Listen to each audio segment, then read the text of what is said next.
नमस्कार साथियों, आप सबका बहुत बहुत स्वागत है कृति भूमि न्यूज में चैनल में।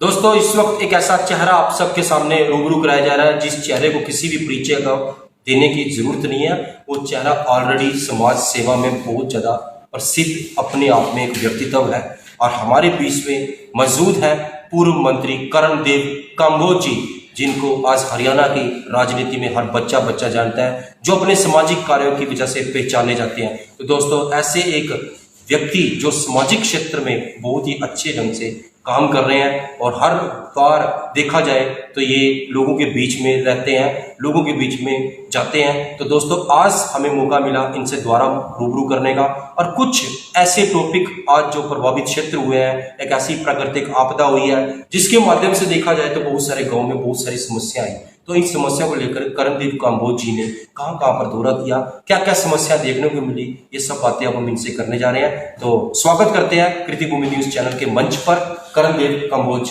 मंत्री जी का। जी धन्यवाद आपका। तो मंत्री जी, मैं आपसे सबसे पहले यही जानना चाहूंगा कि अभी जैसे प्रभावित क्षेत्र हुआ है, एक कुदरती आपदा आ गई जिसके बारे में कभी सोचा नहीं था और बहुत सारे गाँव में बहुत सारी प्रॉब्लम्स आज आ चुकी है। तो आप कौन कौन से इस आपदा के बाद कौन कौन से गाँव में विजिट किया, क्या माहौल आपको दिख रहा है? देखिए, जैसे ही 8 जुलाई को भारी बरसात हुई है और भारी बरसात होने की वजह से और ये बरसात भी बहुत दूर दूर तक हुई है, तो इसमें जितने भी अपने नदी नाले थे, जितने भी बड़े नदियां थी, चाहे वो मारकंडा, चाहे वो यमुना नदी, चाहे वो घग्गर थी, डांगरी थी, सब नदियां उफान पर आकर के और सब जलमग्न होकर के, क्योंकि बरसात इतनी ज़्यादा थी, पहले से ही खेत लबालब भरे पड़े थे और जो भी इनका पानी मिला तो एक बाढ़ का रूप जो है ना वो रूप धारण कर लिया और जिससे लोगों की फसलें तो खराब हुई हैं, साथ में कई जगह जो नीचे में लोगों के मकान थे उन मकानों में भी पानी बढ़ करके कुछ नुकसान भी लोगों का हुआ है, सामान खराब हुआ है। और सबसे बड़ी बात यह है कि किसी भी प्रकार की कोई जान माल की हानि नहीं हुई है, लेकिन फिर भी आज भी सड़कों के ऊपर से पानी चल रहा है और जहाँ नीचे इलाके हैं उनमें पानी रुकने की वजह से फसलें काफ़ी प्रभावित हुई हैं, काफ़ी लोगों की फसलें खराब हुई हैं। तो इसको लेकर के सरकार बड़ी जो है ना गंभीर है और सरकार अपने तौर पर जो है ना अभी सर्वे कराएगी, सभी की गिरदौरी, विशेष गिरदौरी करा करके आंकलन किया जाएगा कि कितनी ज़मीन में जो है ना फसलें खराब हुई हैं, कितने लोगों की खराब हुई हैं और क्या क्या उनमें फसलें थी। उसके बाद ही कुछ राहत पैकेज जो है ना घोषणा सरकार के द्वारा की जाएगी और ये पहली सरकार है जिसने किसानों को मुआवजा देने का काम किया है। 6,000 करोड़ से भी ज़्यादा मुआवजा इस सरकार ने जो है अपने समय में बांटा है और पूर्ववर्ती सरकारों ने जिस प्रकार से किसानों के साथ खिलवाड़ किया, लेकिन आज जो परिस्थिति बनी है इसमें कोई राजनीतिक विषय नहीं है। इस सारे विषय को हम सब ने मिलकर के जो है इसको टैकल करना चाहिए और लोगों तक किस प्रकार से राहत पहुंच सके, लोगों को किस प्रकार से, क्योंकि इस बरसात की वजह से जैसे जमुना का भी फ्लड आया है और दूसरी नदियां भी उफान में आई है, तो इसमें जो सबसे बड़ी समस्या किसानों के सामने बनी हुई है इस समय वो चारे की समस्या है। क्योंकि किसान पशु भी रखता है, दुधारू पशु रखता है और उनके लिए चारा उन्होंने भेजा हुआ था, वो चारा सारा का सारा जो है ना खराब हो गया, जिसकी वजह से पशुओं का भी बड़ी समस्या हो गई है। यहाँ तक कि कुछ लोगों के तो जो तूड़े के कूप थे, जो स्टोर किया हुआ था लोगों ने तूड़ा, वो भी सारा का सारा जो है ना पानी में बह गया, जिसके कारण ये समस्या जो है ना गंभीर बनी हुई है। उसको लेकर के लोग ज़्यादा चिंतित हैं और हमारे क्षेत्र में, रदौर क्षेत्र में जो यमुना नदी जी ताजेवाला से निकलती है, अथनी कुंड से निकलती है, अथनी कुंड से निकल करके ताजेवाला से होकर के जैसे ये नीचे आती है कलानौर के पुल के नज़दीक जो है ना कमालपुर टापू गांव है, उस कमालपुर टापू गांव में कटाव लगा हुआ है। उधर गांव के बिल्कुल नज़दीक जो है ना फॉरेस्ट डिपार्टमेंट की ज़मीन है, उसमें जंगल लगा हुआ है। मैं भी कई बार मौके पर आज भी मैं वहाँ गया था, लोगों को मिल करके आया हूँ। मैंने माननीय मुख्यमंत्री जी से भी बात की थी, अपने आला अधिकारियों से भी मैंने बात की है, समय समय पर मैं बात करता रहता हूँ कि क्या जरूरी उपाय वहाँ किए जा सकते हैं।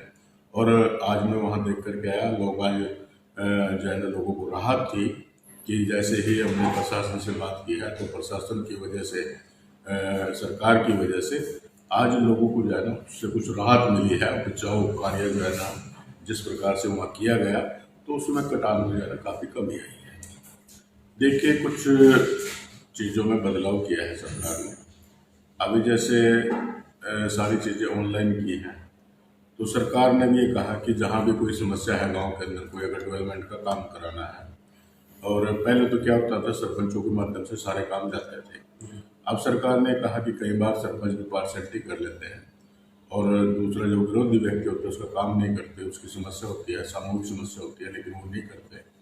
तो उसको निजात दिलाने के लिए सरकार ने भी कहा भी मेरा ग्राम दर्शन पोर्टल बनाया है। उस ग्राम दर्शन पोर्टल पर जो भी इस प्रकार के डेवलपमेंट के काम की कोई रिक्वायरमेंट जो डालेगा तो उसका वेरिफिकेशन करा करके सरकार उस काम को कराएगी। यानी कि जिस प्रकार से सरकार सभी तरह के सभी लोगों के दुख सुख को सुन करके उस पर एक्शन लेती है, ये अपने आप में एक सुधार वाला कदम मैं इसको कहूँगा कि आने वाले समय में इसके बहुत लाभ। यानी कि इस पैसे का मिसयूज ना हो। अभी नहीं मिसयूज की नहीं बात है, ये सिर्फ जो है ना समान रूप से विकास कैसे किया जा सके ये उसके लिए जो है ना इस प्रकार की पत्ती जो है इस प्रकार ने शुरू की है कि उसमें कोई भी मेंबर पंचायत, कोई भी जिला परिषद, कोई ब्लॉक समिति का सदस्य या कोई गांव का सामान्य व्यक्ति भी अगर अपने गांव की समस्या उसमें डालेगा तो सरकार उसकी वेरिफिकेशन करा करके अगर जरूरी वो काम कराना जरूरी है तो सरकार उसको कराएगी। एक और समस्या सामने आ रही है कि जो लोग 60 साल से ऊपर हो चुके हैं बुढ़ापा पेंशन के लिए, कई बार उनकी डेट ऑफ बर्थ वेरिफिकेशन ना होने का उनकी पेंशन नहीं लग पा रही, जबकि वो लोग कहते हैं कि जब हमें वोट देने का टाइम होता है तो हम लोग आधार कार्ड और वोटर कार्ड के भी यहाँ पे हम लोग वोट देते हैं, बट हमारे जो पेंशन का टाइम होता है। आधार कार्ड और वोटर कार्ड जो होता है वो सिर्फ एक आइडेंटिफिकेशन होती है, वो सर्टिफाई नहीं करता कि इसकी एज, उसमें कोई वोट डालते टाइम में कोई एज नहीं आइडेंटिफाई होती। वहाँ सिर्फ ये आइडेंटिफाई करना होता है कि ये वाकई में जो आदमी वोट डालने के लिए है वाकई में वही वोटर है जो ये वोट डालने के लिए है, तो सिर्फ आइडेंटिफिकेशन होती है। तो क्या इसके ऊपर इसके लिए अभी सरकार ने जो है ना कई प्रकार के जो है ना प्रबंध किए हैं। जिन लोगों के पास कोई भी प्रूफ नहीं है एज का, वो 2 दिन जो है हमारा पैनल बैठता है डॉक्टर्स का, 3 डॉक्टर्स का, वो चेक करते हैं क्योंकि कई बार जो है ना व्यक्ति के फिजिकल स्ट्रक्चर के आधार पर भी जो है ना अंदाजा लगाया जा सकता है कि इसकी एज कितनी है, और डॉक्टर्स जो है ना इसमें ठीक प्रकार से आकलन कर सकते हैं। और डॉक्टरों का एक पैनल जो है वो हर हफ्ते जो है ना 2 दिन के लिए हमारे जो सिविल हॉस्पिटल है यमुनानगर में उसमें बैठता है। वहाँ जाकर के जो लोग इस प्रकार के लोग हैं जिनके पास इस प्रकार का प्रूफ नहीं है वो जाकर के वहाँ से डॉक्टर से लगवा लें। जॉइंट डॉक्टर सर्टिफिकेट उनको मिलेगा तो निश्चित तौर पर उनको जो है ना इस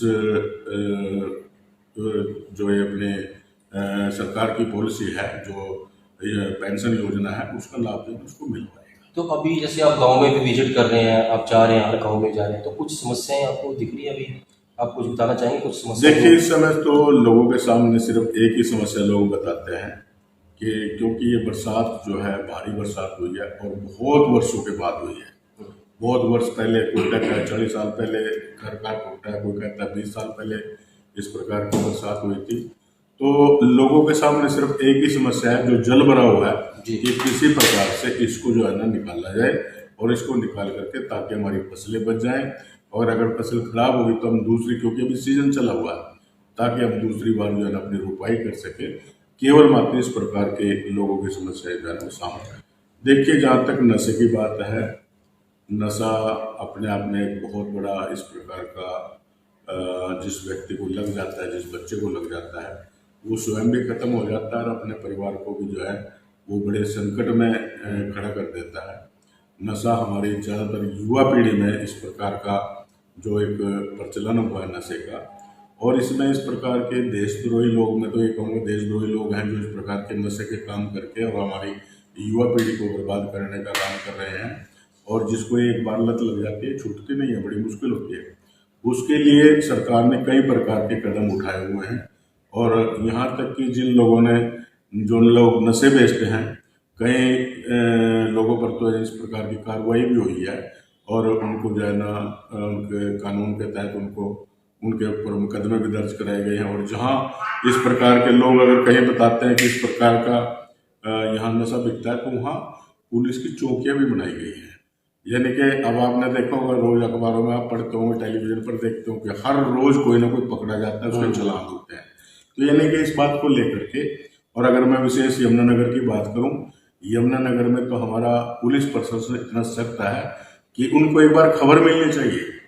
एसपी साहब को अगर आप एक खबर भी दे दोगे ना कि फलानी जगह नशा बिकता है, फलां आदमी बेचता है, तो तुरंत कार्रवाई करके उनको किस प्रकार से काबू किया जा सकता है। तो इस प्रकार का एक्शन जो है ना हमारा प्रशासन मंत्री जी, लेता है। एक सवाल है, बहुत इम्पोर्टेंट सवाल है कि जैसे अभी आपने बताया कि प्रशासन बहुत ज़्यादा सख्त है, पर मैं मानता हूँ इस बात को, क्योंकि प्रशासन हम भी देखते हैं कि अपनी पूरी ड्यूटी निभाता है, पर इन सबके बावजूद क्राइम आज यमुनानगर में बहुत बढ़ रहा है।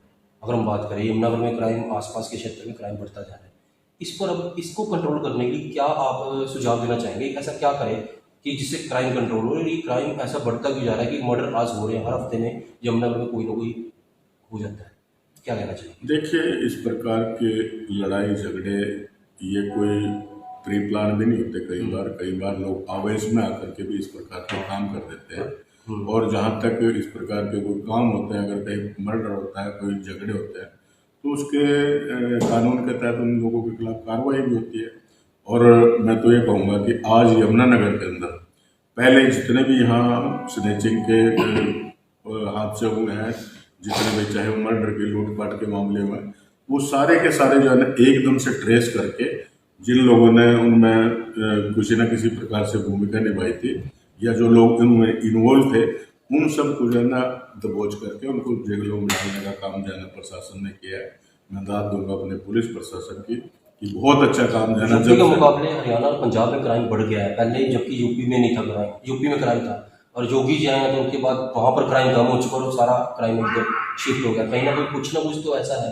देखिए, चाहे वो जो भी है, चाहे यूपी की वजह से दबाव पड़ने की वजह से, और क्रिमिनल व्यक्ति का कोई अपना वो नहीं होता। क्रिमिनल व्यक्ति कहीं ना कहीं जो है ना एक्टिविटी जो है ना वो अपनी जारी रखते हैं। लेकिन फिर भी जिस प्रकार से पुलिस प्रशासन हमारा सतर्क है इस बात को लेकर के, तो ऐसी घटनाओं को किस प्रकार से रोका जा सके, उसको रोकने में जो है ना पूरी तरह से हमारा पुलिस प्रशासन जो है ना लगा हुआ है। देखिए, जहाँ तक ओवरलोडिंग की बात है, ये बहुत दिन पहले की बात है। अब ओवरलोडिंग नहीं हो रही है। अब तो जगह जगह कांटे लगा करके, जैसे ही स्टॉक से या माइनिंग से, क्योंकि अब बरसात के दिनों में तो माइनिंग तो बंद है, अब जो उन्होंने स्टॉक लगाए हैं उसी में से जो है लोग लेकर के जा रहे हैं। और जो एक लिमिट की हुई है कि इससे ऊपर जो है ना किसी का अगर लोड पाया जाएगा तो उसको चालान किया जाएगा। जगह जगह कांटे लगे हुए हैं, और कांटे पर जो है ना उनकी इनवॉइस बनती है। इनवॉइस के बाद जो है ना अगर कोई फालतू किसी का पाया जाता है तो उसको भारी पेनल्टी लगा करके जो है ना उसके खिलाफ कार्रवाई की जाती है। तो मंत्री जी, आने वाले जो चुनाव है इसको आप किस सब नज़र से देख रहे हैं? इस चुनाव के बारे में क्या कहना चाहेंगे? जो आने वाला चुनाव है, देखिए, आने वाला चुनाव जो है ना बहुत अच्छा होगा। आज पूरे देश की अगर मैं बात करूं, आज नरेंद्र मोदी जी ने जिस प्रकार से पूरी दुनिया के अंदर भारत को स्थापित करने का काम किया है, भारत के आज सभी जो ये मैं कहूँगा कि जो हमारे अच्छे देश हैं, जो आर्थिक रूप में भी और वैसे भी हमारे जो है ना अर्थव्यवस्था में भी सब मजबूत देश हैं, वो सारे के सारे आज भारत के साथ कहीं ना कहीं दोस्त के रूप में खड़े हैं। और आज चाहे वो चीन हो, चाहे पाकिस्तान, वो अलग थलग पड़े हुए हैं। आज पूरी दुनिया के अंदर भारत की साख जिस प्रकार से बढ़ी है, भारत के साथ सब लोग जो है ना समझौता करना चाहते हैं। भारत के साथ अपने, चाहे वो व्यापार की डील है, चाहे वो दूसरी डील है, वो सब करना चाहते हैं।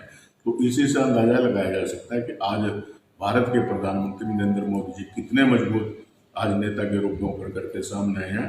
और जिस प्रकार से आज विपक्ष नरेंद्र मोदी जी को हराने के लिए कई प्रकार के जो है ना सकुबे कर रहे हैं कि हम यूनाइट होकर के, हम इकट्ठे होकर के, एकजुट होकर के, एक गठबंधन बना करके हम जो है ना सरकार चुनाव लड़ेंगे और भारतीय जनता पार्टी को हराएंगे। ना इनकी कोई विचारधारा है, ना इनका कोई आपस में इनके एक रूपता है। तो ये इस प्रकार के लोग जिनकी कोई विचार नहीं मिलते, जिनके आपस में कोई भी किसी भी प्रकार से कोई एक रूपता ही नहीं है, ऐसे लोग कभी भी जो है नरेंद्र मोदी जी का मुकाबला नहीं कर सकते। और देश की जनता देख रही है, देश की जनता आने वाले समय में इनको मुंह तोड़ जवाब देने के लिए तैयार है। देखिए, जहाँ तक सड़कों की बात है, अभी माननीय मुख्यमंत्री जी ने हर हल्के को 25 करोड़ रुपए का सड़कों के लिए दिए हुए हैं। और जो ही बरसात का काम खत्म होगा, बरसात समाप्त होगी, क्योंकि बरसात में सड़कों की मरम्मत नहीं की जा सकती। बरसात में जो है ना बाधित होता है सड़कों का। बरसात समाप्त होते ही और 2 हल्के की जितनी भी हमारी सड़कें खराब हैं वो सारी की सारी जो है प्रायोरिटी के आधार पर जो है मरम्मत करवा दी जाएगी। एक भी सड़क हमारी टूटी हुई आपको इस साल के एंड तक कोई भी नजर नहीं। देखिए, आम जनता का तो मैं ये संदेश देना चाहूँगा कि जिस प्रकार से अब मौसम भी परिवर्तित हो रहा है, मौसम जो है परिवर्तनशील है, और उसके लिए कहीं ना कहीं हम सब भी दोषी हैं कई बार से।